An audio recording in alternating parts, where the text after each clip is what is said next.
Good morning guys for today's video, but first of all, maupay nga aga matanan. So ayan, 5 AM, handa tayo ng mga babaunin ng ating mga anak. Tapos nagluto tayo ng breakfast ni Baba.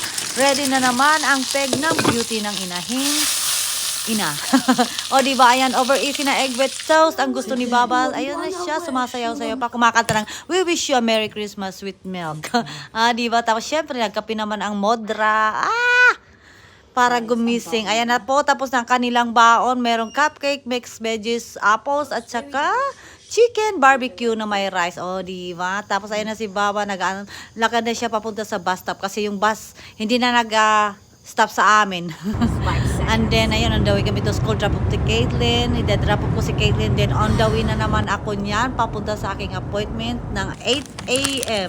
Actually, dumaan ako sa Starbucks kay Madam Cindy. Shout out naman dyan. Thank you so much sa masarap na kape. At saka, ayan guys, kumain muna tayo kasi nagutom ako.